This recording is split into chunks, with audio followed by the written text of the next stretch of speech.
Hello students. तो आज का टॉपिक आपने देखा क्या बताने जा रहे हैं, बर्च रिडक्शन। तो बर्च रिडक्शन, बर्च एक साइंटिस्ट का नाम है, बहुत फेमस रिएक्शन है और इसके बारे में हम पहले चर्चा करते हैं कि बर्च रिडक्शन की सबसे पहले आप जब नाम सुनते हैं इनका तो आपके दिमाग में क्या जाता है। एक्चुअली में बर्च रिडक्शन में बर्च ने सबसे पहले बेंजीन का पार्शियल रिडक्शन कराया था रिएजेंट डाल करके। बाद में क्या हुआ कि सारे वो रिएजेंट जो बर्च ने यूज किया था रिडक्शन बेंजीन का करने का, और उसी को हम हर जगह बर्च रिडक्शन के नाम से बोलने लगे। तो यहाँ एक सिंपल सा तरीका देखिए कि क्या रीजन था कि बेंजीन का बर्च ने रिडक्शन दिया। पहले एक समझने की कोशिश करो।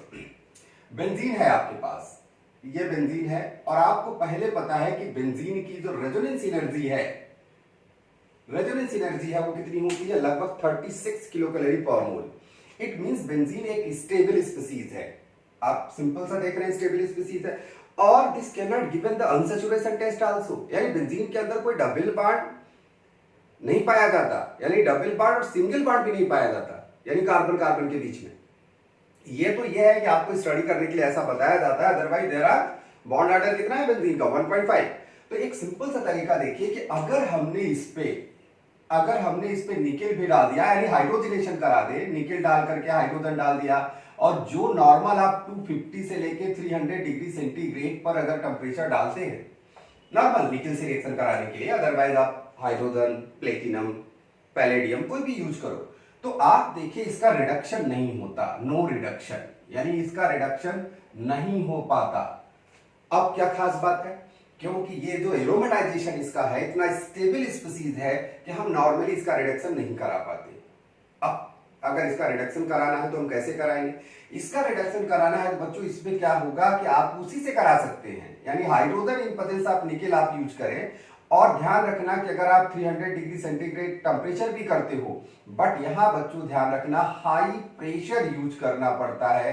अगर आप हाई प्रेशर यूज करोगे then this lead to formation of cyclohexane, यानी तब जाकर के इसका रिडक्शन होता है। ये नहीं कहने का मतलब एक ड्रास्टिक कंडीशन की जरूरत पड़ती है, और आप यू नो वेरी वेल ये लेबोरेटरी में तो पॉसिबल है नहीं कि इतनी ड्रास्टिक कंडीशन आप ले आकर इसका रिडक्शन करो। तो दैट इज वाई बर्च ने क्या किया, बर्च ने एक रिएजेंट दिया कि कैसे आप इसके जो एरोमेटाइजेशन है, इसका जो कॉन्जुगेशन है, कॉन्जुगेशन तो बहुत जगह होता है, एरोमेटाइजेशन का कॉन्जुगेशन है, इसको कैसे ब्रेक किया जा सके। अगर उसको हम ब्रेक कर लेते हैं तो बहुत आसानी से आप उसका प्रोडक्ट बना सकते हो, तब जाकर के ये रिडक्शन करा सकते हो। जैसे मैं आपको एग्जांपल बताऊं बर्च ने क्या किया। अब एक सिंपल सा देखिए, बर्च ने रिड्यूसिंग एजेंट यूज किया। पहला नंबर ये आपके पास बेंजीन है, सिंपल वे में आप समझने की कोशिश करो, ये बेंजीन है। बर्च ने इसमें क्या यूज किया, sodium in presence of liquid ammonia. देखा आपने, लिक्विड अमोनिया यूज किया, या आप यूज कर सकते हो lithium in presence of liquid ammonia, metal in presence of liquid ammonia, और in the case of liquid ammonia you can use the amine also. अब लिक्विड अमोनिया जो होती है, जैसे ये लिक्विड अमोनिया है, इसका अगर हम बॉइलिंग पॉइंट के बारे में देखेंगे, बॉइलिंग पॉइंट तो बच्चों लगभग -33 डिग्री सेंटीग्रेड होता है। और यहीं अगर हम अमाइंस के बारे में बात करें, अमाइंस या नॉर्मल अमाइन, प्राइमरी अमाइन के बारे में बात करें, इसकी बॉइलिंग पॉइंट लगभग 19 और 20 के बीच में बराबर होती है। तो कहने का मतलब अगर आप लिक्विड अमोनिया की जगह पर अमाइन लेते हो, या एल्कोहल भी ले लो, तो एल्कोहल भी ले लोगे तो रिलेटिवली हायर टेम्परेचर पर आप रिएक्शन करा सकते हो। इसका ये इंपॉर्टेंस है, और कोई ऐसी खास बात नहीं है। किया क्या, जब इसका रिडक्शन कराया तो ये स्पीसीज क्या होगा, इसका पार्शियल रिडक्शन हो गया। देखा आपने, पार्शियल रिडक्शन हो गया ये स्पीसीज। अब बच्चों अगर ये स्पीसीज पार्शियल रिडक्शन हो जाएगा तो इसका क्या खास बात हुआ, इसकी खास बात हुआ कि हाइब्रिडाइजेशन हो गया sp3, हाइब्रिडाइजेशन हो गया sp3, और स्पीसीज हमारा हो गया नॉन एरोमेटिक। और अगर ये नॉन एरोमेटिक हो गया, अब तो कोई भी रिड्यूस कर सकता है, उसमें क्या प्रॉब्लम। अब तो आपको कुछ भी नहीं करना, आप hydrogen in presence of nickel डाल दो, अपने आप ये साइक्लोहेक्सेन बन जाएगा। अभी क्या 2 मोल लगेगा, मोल का कंसेप्ट कोई है नहीं ऑर्गेनिक केमिस्ट्री में। तो कहने का मतलब है कि जो बेंजीन इतनी आसानी से रिड्यूस नहीं होती थी, need of relatively very high pressure also, तो वो प्रेशर को आउटकम करने के लिए आप बर्च रिडक्शन करा दो, और बर्च रिडक्शन करने के बाद स्पीसीज बन गई, हमारा एरोमेटिक सिस्टम खत्म हो गया। तो कोई भी रिड्यूसिंग एजेंट रिड्यूस कर देगा अपने आप, क्या है, डबल बॉन्ड को जो रिड्यूस करता होगा, ऐसा नहीं कि कोई भी डाल देंगे। तो कहने का मतलब ये सीधे सीधे किसमें पहुंच जाएगा, साइक्लोहेक्सेन में। It is clear. अब ऐसे बहुत सारे सिस्टम हैं जिसमें हम रिड्यूस कर सकते हैं। हम आपको पहले एक आध एग्जांपल बता देते हैं, then I will discuss about the mechanism also. तो सिंपल देखिए, अगर आपके पास नैप्थलीन है, एरोमेटिक सिस्टम ब्रेक करता है। जैसे आपके पास ये नैप्थलीन है, आपने देखा नैप्थलीन का स्ट्रक्चर, अगर आप ऐसे ड्रा करो तो आपके पास ये अगर इसमें हम सोडियम में लिक्विड अमोनिया डाल देंगे, लिक्विड अमोनिया यूज कर देंगे, तो आपने देखा इसका एक का एरोमेटिक सिस्टम चला जाएगा इसमें, और एक का एरोमेटिक सिस्टम चला जाएगा तो आपके पास जो स्पीसीज बनेगी, ये तो एरोमेटिक रह जाएगा लेकिन स्पीसीज यहां डबल बॉन्ड आ जाएगा और इसकी एरोमेटिसिटी लॉस हो गई। आपके सामने दिखाई दे रहा है क्या आ गया, हाइब्रिडाइजेशन sp3 आ गया, हाइब्रिडाइजेशन क्या हो गया, sp3 आ गया। एक का पहले गायब कर लेंगे, फिर दोबारा रिएक्शन करा कर आप इसको भी गायब कर सकते हो। तो एक सिंपल से आप देखिए कि ये इस तरीके से यूजफुल है बर्च रिडक्शन। ये पहला, ये तो बेंजीन का है, एक्चुअल रिएक्शन है बर्च रिडक्शन का, इसलिए मैं इसको बता रहा हूं। अदरवाइज और कहां यूज होता है उसको भी मैं आपको बताता हूं। Okay, clear. अब चलिए हम थोड़ा सा डिस्कशन करते हैं इसकी मैकेनिज्म के बारे में। ठीक है, मैकेनिज्म क्या है देखिए। अब आपके पास क्या है, बेंजीन है, देखा आपने, you have the benzene, benzene इस तरीके की है। और आपको मालूम है कि मैंने लास्ट लेक्चर में आपको बताया था metal in presence of liquid ammonia, metal in presence of alcohol, metal in presence of acid. इसका काम क्या है, मेटल अगर यूज किया जाएगा तो मेटल अपना वर्क करेगा। तो मेटल क्या करता है बच्चों, मेटल के पास इलेक्ट्रॉन होता है, आउटर मोस्ट शेल में लूजली बॉन्डेड इलेक्ट्रॉन होता है। मेटल तो इसी के लिए फेमस है कि अपना इलेक्ट्रॉन देते हैं आसानी से। तो क्या करेगा, आप देखो बेंजीन के सभी कार्बन आइडेंटिकल है, आप कहीं भी रिएक्शन कराओ कोई फर्क नहीं है। आप देखिए ये इलेक्ट्रॉन क्या करेगा, चाहे इसको दे दे, चाहे इसको, चाहे किसी को भी दे देगा। और जैसे ही देगा आपने देखा पोलराइजेशन टेक प्लेस, पोलराइजेशन हो गया। आप कहीं भी करा सकते किसी भी डबल बॉन्ड पर, आपकी मर्जी। अब आप देखिए आपके पास जो सिचुएशन आया वो सिचुएशन क्या आया बच्चों, सिचुएशन ये आया कि आपके पास यहां एक इलेक्ट्रॉन आया और यहां आया नेगेटिव, बाकी जैसी बॉन्डिंग है आप बने रहने दो। इसको हम क्या बोल सकते हैं बच्चों, रेडिकल एनायन। ध्यान रखना, this is known as radical anion. देखा आपने, रेडिकल भी है एनायन भी है, तो रेडिकल एनायन बन गया। अब आपका रेडिकल भी कॉन्जुगेट पोजीशन पे है, एडजेसेंट कार्बन एटम sp2 है, और आपका नेगेटिव चार्ज भी कॉन्जुगेट पोजीशन पे। आप किसी भी कॉन्जुगेशन करा लो, आपकी मर्जी, कोई प्रॉब्लम नहीं है ना। इसका कॉन्जुगेशन कराओगे तो आपको पता है एक इलेक्ट्रॉन जाएगा, इसको ब्रेक करेगा, एक इलेक्ट्रॉन यहाँ, एक इलेक्ट्रॉन इधर जाएगा और इलेक्ट्रॉन यहाँ आ जाएगा। और नेगेटिव चार्ज का तो बहुत फेमस है, आप पहले से जानते हो, ये कॉन्जुगेशन करेगा, यहाँ आएगा और ये नेगेटिव चार्ज यहाँ आएगा। तो आप पहले एक रेजोनेटिंग स्ट्रक्चर बना लो। यहाँ रेजोनेटिंग स्ट्रक्चर आपने बनाया तो देखा रेडिकल आपके पास यहाँ आया, नेगेटिव चार्ज कहाँ आ गया, इसके पास आ गया, आपके सामने दिखाई दे रहा है। चलिए एक और ऊपर हम ऊपर बना देते हैं, जैसे आपको दिखाई दे, यहाँ एक बनाया। आप क्या हो सकता है बोलो बच्चों, ये यहाँ आएगा और ये सिचुएशन यहाँ आएगी। ये सिचुएशन आ गई तो आपके पास क्या आ गया बच्चों, ये देखिए आपके पास ऑड इलेक्ट्रॉन यहाँ आया, नेगेटिव चार्ज यहाँ आया। ये तो बच्चों ये पहले जैसा हो गया। लेकिन अगर हम मान लें कि हम तीन स्ट्रक्चर यहाँ ड्रा कर दिए आपके सामने, तो बताइए इन तीनों में से सबसे ज्यादा स्टेबल क्या नजर आ रहा है। This is also this is also radical anion, radical anion, radical anion. But most stable radical anion करेंगे तो भाई ये इलेक्ट्रॉन है, ये भी इलेक्ट्रॉन ही है। अब इलेक्ट्रॉन इलेक्ट्रॉन को ऐसा तो तीन इलेक्ट्रॉन की बॉन्डिंग बन जाएगी, ऐसा तो पॉसिबल है नहीं। तो ऐसे केस में आप बहुत सिस्टम समझिए कि दोनों के बीच में रिपल्सन ही होगा, और जितना डिस्टेंस पे ये रहेंगे उतना ही ज्यादा स्टेबल होंगे। ये बात तो आपको समझ में आती है। इसका मतलब इन तीनों में से फिल्टर होकर के सबसे ज्यादा जो स्पीसीज बनेगी वो स्पीसीज बच्चों ये बनेगी, this radical anion is the most stable among all three. Okay, it is clear. अब क्या होगा, अब हम लिक्विड अमोनिया क्यों डाले थे बच्चों, लिक्विड अमोनिया इसलिए डाले थे कि अमोनिया के पास अब हाइड्रोजन है और इस कार्बन के पास क्या लगा है, नेगेटिव चार्ज। कौन ज्यादा बेस होगा, कार्बन पे नेगेटिव चार्ज ज्यादा बेस होगा, तो ये हाइड्रोजन इससे लेगा पहला नंबर। और एक बात ध्यान रखना, हर एक कार्बन पर हाइड्रोजन है, हमने यहाँ बनाया नहीं है, वो जब जरूरत पड़ेगी तो बना देंगे, उसमें कोई दिक्कत नहीं। हर जगह हाइड्रोजन एक प्रेजेंट है। तो इसका मतलब क्या हुआ, इसका मतलब एक हाइड्रोजन और आ गया इसके पास, एक तो पहले से था ही। तो आपने देखा आपके पास जो स्पीसीज आएगा वो क्या आएगा बच्चों, रेडिकल यहाँ बन गया, और यहाँ आप एक हाइड्रोजन पहले से था, एक और डाल सकते हो, कोई प्रॉब्लम नहीं। ऐसे करके डबल बॉन्ड आपने कर दिया। अब देखो, अब ये नेगेटिव चार्ज बचा है, सोडियम क्या करेगा बच्चों, सोडियम एक बार फिर इलेक्ट्रॉन देगा इसको, एक देखा, फिर इलेक्ट्रॉन दिया, फिर नेगेटिव चार्ज आ गया, और फिर नेगेटिव चार्ज आएगा तो लिक्विड अमोनिया फिर एक बार हाइड्रोजन देगा और फिर एक बार हाइड्रोजन देगा, तो आपके पास जो स्पीसीज बनने वाली है बच्चों वो क्या हो जाएगी? देखिए सिंपल वे में हम आपको बता रहे हैं क्या होगा, ये हो जाएगा, ये हो जाएगा। और हाइड्रोजन पहले से एक थी, अभी एक आई, हाइड्रोजन पहले से थी एक और अभी है, और इसका कॉन्जुगेटिंग सिस्टम क्या हो गया? डैमेज हो गया। यानी कहने का मतलब अब no longer this is aromatic. अब बात ये होता है कि कभी अगर आपसे ये पूछ लिया जाए, आपके दिमाग में आता होगा कि ठीक है इसके बाद ये रिड्यूस क्यों नहीं करता इसको, ये बात आपके दिमाग में आ सकती है कि चलो भाई हमारे पास मेटल भी प्रेजेंट है, मेटल स्ट्रॉन्गर है, रिड्यूस क्यों नहीं करता? तो पहला नंबर डियर आप देखने चाहिए कि मेटल इलेक्ट्रॉन देता है, इलेक्ट्रॉन देने वाला हमारा एक प्रकार से हो गया न्यूक्लियोफाइल जैसा वर्क कर रहा है, ठीक। और एल्कीन हमारी क्या है? एल्कीन खुद न्यूक्लियोफाइल है, हाँ एल्कीन एल्काइन हमारी खुद न्यूक्लियोफाइल है। क्या जो इलेक्ट्रॉन सोडियम का जाता है उस पर एनायन बनता है, क्या एनायन स्टेबल है? क्या अगर एनायन स्टेबल होगा तो रिएक्शन फॉरवर्ड डायरेक्शन में जाएगी। हमको तो यही बताया जाता है ना, आपको बार बार हम क्या बताते हैं कि reaction always go that direction move where the more stable reaction intermediate is form. तो आप देखो बच्चों कि अगर दोबारा इसमें अगर हम कहें कि चलो सोडियम रिएक्ट करता है, सोडियम यहाँ इलेक्ट्रॉन देता है, पोलराइजेशन होगा, क्या स्टेबल होगा? क्या ये कॉन्जुगेशन है इस तरीके का? तो आप बोलोगे नो, बिकॉज ये एनायन बना है, this is conjugate position, radical भी कॉन्जुगेट पोजीशन पे, एनायन भी कॉन्जुगेट पोजीशन पे, यहां अटैक करेगा तो न तो बच्चों क्या होगा, रेडिकल एनायन कॉन्जुगेट पोजीशन पे होगा, न तो एनायन कॉन्जुगेट पोजीशन पे होगा, क्योंकि पड़ोसी sp3 है और एडजेसेंट कार्बन एटम क्या है? sp3 है। तो आपको ये समझ में आया कि फर्दर इसका अब रिडक्शन होने वाला नहीं है by the metal in presence of liquid ammonia या metal in presence of alcohol या metal in presence of amine. अब इसके आगे रिडक्शन इसका होने वाला नहीं है। क्लियर हुआ बच्चों? ओके, अब आप देखिए आगे इसमें क्या पॉसिबिलिटीज बनती है। आगे की पॉसिबिलिटीज आप देखिए।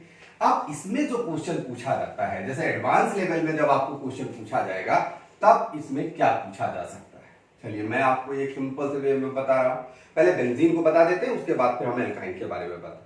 तो सिंपल देखिए एडवांस लेवल में क्वेश्चन क्या किया जाएगा, दो पॉसिबिलिटीज है यहाँ। एक पॉसिबिलिटी तो ये है बच्चों कि यहां देते क्या है कि कोई भी आप स्पीसीज इस तरीके से लगा दो और यहां लगा दिया, मान लो O और CH3 ग्रुप लगा दिया और हमने कहा कि इस पे प्लसम का ग्रुप लगा दिया। बताओ इसमें बर्च रिडक्शन करेंगे तो क्या बनेगा? Sodium in presence of liquid ammonia यहां यूज करेंगे तो क्या बनेगा? अब बच्चों आपने देखा बेंजीन के अंदर जो रिएक्शन होती है वो स्पेशली किसकी वजह से होती है? यम की वजह से, आई की वजह से नहीं होती। अब आप देखो यम के लिए स्पीसीज हमारा प्लसम है, प्लसम है तो बताइए इलेक्ट्रॉन डेंसिटी कहां कहां सबसे ज्यादा होगी? तो आप बच्चों कब कहां कहां इलेक्ट्रॉन डेंसिटी सबसे ज्यादा होगी? आर्थो पोजीशन पे, पैरा पोजीशन पे, और कहां होगी? Ortho position. तो आपको पता है कि सोडियम तो इलेक्ट्रॉन देता है, इलेक्ट्रॉन कहां देगा? जहां इलेक्ट्रॉन डेंसिटी सबसे कम होगा। तो बच्चों इलेक्ट्रॉन डेंसिटी यहां इंक्रीज है due to ortho para nature of the this species. ये बढ़ा है, इसका मतलब सबसे कम इलेक्ट्रॉन डेंसिटी कहां है? मेटा पे।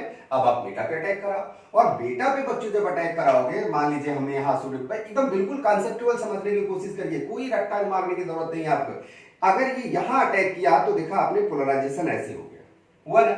अब चलिए हम आगे डिस्कस करते हैं। आगे जब डिस्कस करेंगे तो आप बहुत आसानी से ये बात समझने की कोशिश करो बच्चों। आपने देखिए क्या होने वाला है, यहाँ ऑड इलेक्ट्रॉन है, यहाँ नेगेटिव चार्ज प्रेजेंट है, डबल बॉन्ड की जो भी पोजीशन है वो पोजीशन आप बना रहने दीजिए, कोई प्रॉब्लम नहीं। अब फिर वही बात क्या करोगे आप बोलो? फिर क्या करोगे? फिर वही कॉन्जुगेट पोजीशन पे कॉन्जुगेशन करा लो। कॉन्जुगेशन कराओगे तो सबसे ज्यादा स्टेबल पोजीशन, इसीलिए मैंने पहली बार आपको मैकेनिज्म बनाई, सबसे स्टेबल पोजीशन क्या होगी? रेडिकल एनायन की। वो रेडिकल एनायन सबसे ज्यादा स्टेबल होगा जिसके दोनों इलेक्ट्रॉन, ऑड इलेक्ट्रॉन और ये इलेक्ट्रॉन मैक्सिमम डिस्टेंस पर हो।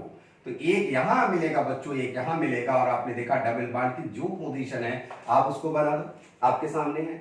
अब आगे आपको बताने की जरूरत नहीं है। अब अमोनिया क्या करेगा बोलो बच्चों? अमोनिया यहाँ हाइड्रोजन है और हाइड्रोजन है, ये देगा इसको, एक बार ये दे दिया, फिर सोडियम देगा, यहाँ 2 हाइड्रोजन आएगा, फिर अमोनिया इलेक्ट्रॉन यहां देगा और स्पीसीज आपके पास रेडी हो जाएगी बन करके, और ये बन जाएगी। आप इसको ट्राई भी करो, थोड़ा अपने से भी ट्राई करो क्या बना क्या नहीं। तो आपने देखा O बना और CH3, और इस डबल बॉन्ड पर ही ये लगा हुआ है, यानी आपके पास जो हाइड्रोजन आया, एक यहां आया और एक हाइड्रोजन कहाँ आया बच्चों, यहाँ आया, ये सामने आपको दिखाई दे रहा है। डबल बॉन्ड पर ही क्या लगा है, OCH3 लगा है। तो बच्चों यहाँ कोई भी ग्रुप ऐसा हो, CH3 लग जाए, OH लग जाए, OH लग जाए, ध्यान रखना फिनाल का रिडक्शन नहीं करता है, ये भी ध्यान रखना है। क्यों, रीजन आपको पहले पता है, क्योंकि आप अगर सोडियम लिक्विड अमोनिया डालोगे और लिक्विड अमोनिया भी एक बेस है, सीधे सीधे कहाँ अटैक कर जाएगा, सीधे सीधे अटैक कर जाएगा फिनाल के ऑक्सीजन पे, ऑक्सीजन पर जो हाइड्रोजन है उस पर अटैक कर जाएगा और रिएक्शन रेडिकल मैकेनिज्म की ओर जाना शुरू हो जाएगी। और रेडिकल मैकेनिज्म में आपने देखा बहुत सारे ऐसे रिएक्शंस होती हैं, तो ये सिंपली आप वहां दिमाग नहीं लगाएंगे, आपसे क्वेश्चन भी ऐसे नहीं पूछे जाएंगे। तो आप यहाँ सीधी सी बात देखिए कि अगर हमने प्लस m का ग्रुप लगाया तो डबल बॉन्ड पर आपका ग्रुप बना रह गया, रिडक्शन ऐसे होता है। चलिए हम माइनस m का ग्रुप लगा के देख लेते हैं क्या होता है। तो इसमें कोई कंफ्यूजन मत करना, कोई भी ग्रुप आ जाए और आपके दिमाग में वो बात होनी चाहिए, ओके। या आपको जैसा मैंने बताया, आपको उससे सबसे ज्यादा कम इलेक्ट्रॉन डेंसिटी जहां होगी वही सोडियम अटैक करेगा, आप मैकेनिज्म बना लो, so for so good, problem ही खत्म हो जाएगी, ओके। अब चलिए हम माइनस m के बारे में बात करते हैं। माइनस m कुछ भी लगाओ, आपकी मर्जी है। मान लीजिए आपको सबसे अच्छा माइनस m क्या लगता है बच्चों, सबसे अच्छा माइनस m ग्रुप लगता है NO2, आप NO2 लगा लो, आपकी मर्जी। आप एसिड लगा दो, आपको एस्टर लगा दो, एसिड क्लोराइड, आपकी मर्जी, जो भी माइनस m आपको चाहिए वो लगा लो। हमने यहां लिखा माइनस m ग्रुप, हम यहां लगा दिया। अब आप देखो माइनस m ग्रुप के कारण क्या होने लगा, अब ये इलेक्ट्रॉन को NO2 क्या करेगा, ऊपर खींच ले जाएगा, ऊपर खींच लेगा, इलेक्ट्रॉन डेंसिटी डिक्रीज कर जाएगी। बट बच्चों इलेक्ट्रॉन डेंसिटी कहां कम होगी, इलेक्ट्रॉन डेंसिटी कम होगी आर्थो एंड पैरा पोजीशन पे। देखा, इलेक्ट्रॉन डेंसिटी यहां कम होगी, यहां कम होगी, यहां कम होगी। तो आपको ये बताना है कि सोडियम अटैक कहां करेगा, जहां इलेक्ट्रॉन डेंसिटी सबसे कम होगी। तो आप देखिए कि सोडियम को सबसे अच्छी पोजीशन क्या मिलेगी, यहां मिलेगी। आप यहां भी करो, कोई प्रॉब्लम नहीं, सेम रिजल्ट आना है, कोई गड़बड़ नहीं होना है। तो आपने देखा यहां पोलराइजेशन हुआ और हम यहां बनाते हैं रेडिकल एनायन। देखा, रेडिकल एनायन बना लेते हैं, आपकी मर्जी, आप यहां भी अटैक करा सकते हो। क्यों, क्योंकि इलेक्ट्रॉन डेंसिटी यहां भी बहुत कम है, स्ट्रॉन्ग माइनस आई का ग्रुप है, ये डायरेक्ट बेंजीन रिंग पे लगा हुआ है, यहां भी अटैक कराओगे तो कोई प्रॉब्लम नहीं आएगी, रिजल्ट में कोई प्रॉब्लम नहीं आने वाली है। तो आपने देखा कि पहला रेजोनेटिंग स्ट्रक्चर आपके सामने बना, ये आपके सामने पहला रेजोनेटिंग स्ट्रक्चर है बच्चों NO2। हम इसलिए बताते हैं कि यहां नेगेटिव चार्ज ले आओगे तो बहुत स्टेबल भी बनेगा, है ना। आपने देखा कोई दिक्कत नहीं, बाकी कहीं भी ले आओ कोई प्रॉब्लम नहीं है। तो आपने देखा ये ले आया, अब यहाँ कॉन्जुगेशन होगा। अब कॉन्जुगेशन हम कैसे कर सकते हैं, रेजोनेंस करते हैं। अब रेडिकल को ही घुमा दे, कोई प्रॉब्लम नहीं, आप किसी को भी घुमाओ चलेगा, कोई प्रॉब्लम। देखो हम रेडिकल को घुमाए, देखो एक इलेक्ट्रॉन यहाँ आया, ठीक, दोनों कॉन्जुगेट पोजीशन पे, ये भी एक रेडिकल यहाँ आया और दूसरा रेडिकल। अब देखो दूसरा कैसे होगा, देखो ये पाई बॉन्ड है, पाई बॉन्ड को ये ब्रेक करेगा होमोलिटिकली, एक इलेक्ट्रॉन यहाँ आएगा। आपको पता है रेडिकल का रेजोनेंस कैसे होता है, एक आएगा डबल बॉन्ड, रेडिकल यहाँ आ गया। तो आपने देखा अगला रेजोनेटिक स्ट्रक्चर आपके पास जो आएगा बच्चों वो क्या होएगा, ये एक NO2 यहाँ लग गया, अब लगा ही लगा है, नेगेटिव चार्ज आपके सामने है और इलेक्ट्रॉन यहाँ आ गया, डबल बॉन्ड यहाँ बन गया, ये डबल बॉन्ड बन गया। अब सोचो दोबारा अगर रेडिकल जाएगा, ये क्या करेगा, इलेक्ट्रॉन इलेक्ट्रॉन रेडिकल यहां बन जाएगा, तो इसके पास जैसा बन जाएगा। और हमको तो पता है कौन सबसे ज्यादा स्टेबल होगा, जिसको मैक्सिमम डिस्टेंस पर दोनों इलेक्ट्रॉन हो, तो यही सबसे ज्यादा स्टेबल है, यही सबसे ज्यादा स्टेबल है। इसका मतलब क्या हुआ बच्चों, इसका मतलब है कि अब अमोनिया हाइड्रोजन इसको देगा, हाइड्रोजन देगा तो वही पुराना आपको बनाना है, कोई नया बात नहीं है।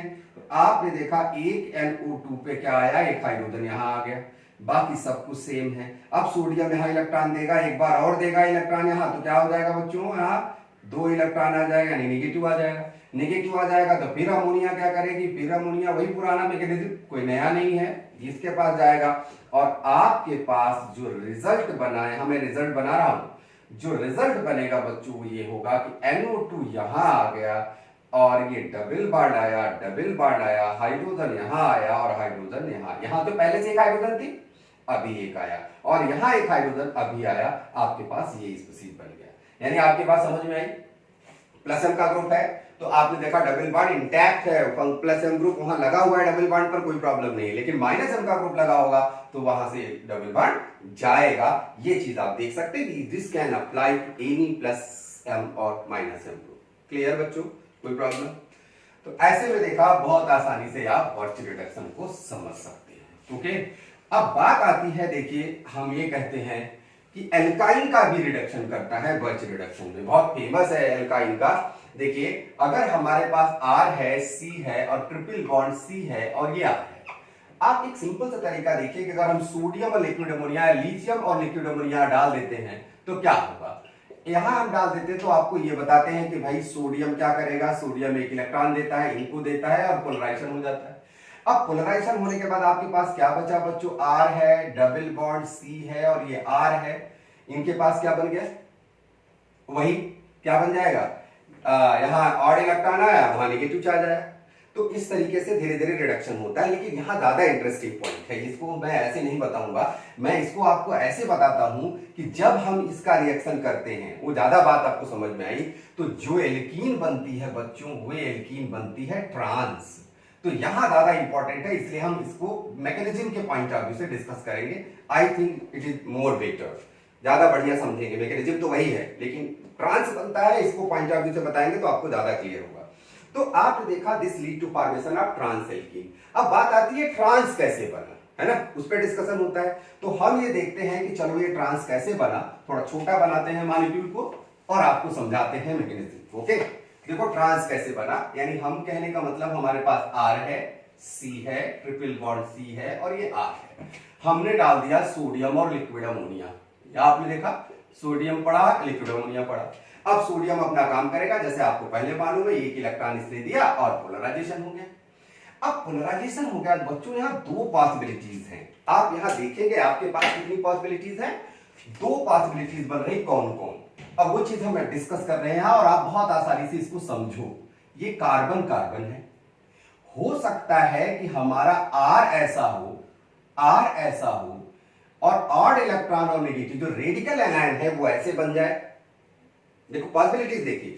और दूसरी पॉसिबिलिटी बच्चों ये है कि कार्बन कार्बन ऐसे हो और R हमारा ये हो और आप देखो R ऐसे चला जाए, एनायन यहां बन जाए और रेडिकल यहां बन जाए। यानी ये आपने देखा सिस पोजीशन पर हमारा रेडिकल आयन बना और ये ट्रांस पोजीशन पर रेडिकल आयन बना। तो बहुत आसानी से बच्चों ये बात तो समझ सकते हो ना, दोनों में से कौन ज्यादा स्टेबल है। तो आपने देखा दोनों में से जो स्टेबिलिटी की कंडीशन है, इनके पॉइंट ऑफ व्यू से आपने देखा रिपल्सन है और इनके पॉइंट ऑफ व्यू से देखो एक साइड में रहेगा तो रिपल्सन करेगा। तो आपको समझ में आई पहले दूसरे से दूसरा ही ज्यादा स्टेबल है पहले से, ये बात तो समझ में आई ना सीधे सीधे। तो दूसरा जब पहले से ज्यादा स्टेबल है तो आपको मतलब यही बनेगा, यही सबसे ज्यादा बनेगा। और सबसे ज्यादा बनेगा तो बच्चों लिक्विड अमोनिया हम डालते किस लिए है, ऐसा तो नहीं इनकी हम खातिरदारी करेंगे, ये इनको क्या करेंगे, चयन देंगे। और आपने देखा है आपके पास बच्चों स्पीसीज क्या बनने हैं, C है, डबल बॉन्ड है और आपने देखा हाइड्रोजन यहां आया और R यहां आया, अभी रेडिकल बचा है। अब रेडिकल बचा है तो सोडियम फिर दोबारा इलेक्ट्रॉन इनको दे दिया, फिर एनायन बन गया, एनायन फिर हाइड्रोजन जाएगा। तो रिजल्ट क्या आएगा बच्चों आपके पास, रिजल्ट आपके पास आ गया ट्रांस, हमने बना के ही रखा था, कोई प्रॉब्लम ही नहीं है, बहुत आसानी से आप समझ सकते हैं। यहाँ H बना और यहाँ R बना। अब बात आती है दोबारा फिर आपके दिमाग में आती है कि क्या एल्काइन फिर रिड्यूस होकर के एल्कीन जो बनी एल्केन बनेगा, यानी एल्काइन में क्या इस रिएजेंट का दोबारा इफेक्ट है क्या। तो आप बच्चों बहुत आसानी से समझ सकते हैं। देखिए यहां का अगर हम हाइब्रिडेशन के बारे में बात करें तो सिग्मा बॉन्ड और एक इलेक्ट्रॉन है, इसका हाइब्रिडेशन क्या है, sp2 है। अब एक सिंपल सा तरीका देखिए कि अगर हमारे पास ये एल्कीन बन गई और सोडियम इसके ऊपर अटैक किया तो यहां नेगेटिव चार्ज आएगा बच्चों, यहां हाइब्रिडेशन क्या हो जाएगी, sp3 हो जाएगी। sp3 है और प्लस आई लगा हुआ है, तो क्या sp3 पर नेगेटिव चार्ज स्टेबल होता है, नो, बहुत स्ट्रांगर बेस का काम करने लगेगा, बहुत स्ट्रांगर आप कह सकते हैं न्यूक्लियोफाइल हो जाएगा वो। तो कहने का मतलब हमारा रिएक्शन इंटरमीडिएट जरा सा भी स्टेबल नहीं है, बल्कि क्या हो रहा है, डिस्टेबलाइज्ड हो रहा है। तो बात समझ में आई बच्चों, यहाँ एकदम क्लियर बात मैंने आपको बताया। इस पे क्वेश्चन आते हैं, आप समझने की कोशिश करिएगा। अब एल्काइन का जब हम इसे रिडक्शन कराते हैं, हम इसको बर्च रिडक्शन के नाम से बोलते हैं। ऐसा नहीं कि बर्च साहब ने इस रिएक्शन को दिया था, नो, बर्च ने तो बेंजीन का पार्शियल रिडक्शन कराया था। यहां अब जहां जहां भी हम इस रिड्यूसिंग एजेंट को यूज करते हैं हम उनका नाम लिख देते हैं Birch reduction. But you know very well that is very smart reduction lead to formation of stereo selective mechanism. अगर देखा जाए कभी कभी हम आपसे एक सिंपल सा क्वेश्चन देते हैं कि देखो एल्काइन है, this can not show the geometrical isomerism. Product बना ज्योमेट्रिकल आइसोमेरिज शो करता है, लेकिन ज्योमेट्रिकल आइसोमेरिज शो करता है तो there are chance of formation of cis and trans both. लेकिन इसमें क्या है, एक स्टीरियो आइसोमर ज्यादा सेलेक्ट हुआ, दूसरा कम सेलेक्ट हुआ, तो हम एक सिंपल से बोलते हैं कि बच्चों ये रिएक्शन एक ब्यूटीफुल एग्जांपल है स्टीरियो सेलेक्टिव का। और मैंने आपको एक बार और भी लास्ट वीडियो में आप देखेंगे तो मैंने आपको स्टीरियो स्पेसिफिक रिएक्शन के बारे में बोला था। तो स्टीरियो स्पेसिफिक बच्चों क्या होता है, जब इधर भी स्टीरियो केमिस्ट्री हो इधर भी स्टीरियो केमिस्ट्री है, but you know very well due to linear geometry alkyne can not show the geometrical isomerism. यानी एल्काइन में कोई स्टीरियो केमिस्ट्री नहीं है, कोई स्टीरियो आइसोमेरिज्म नहीं है, बट यहां स्टीरियो आइसोमेरिज्म है। तो दैट इज व्हाई ये this is example of stereo selective reaction but not stereo specific reaction. Okay.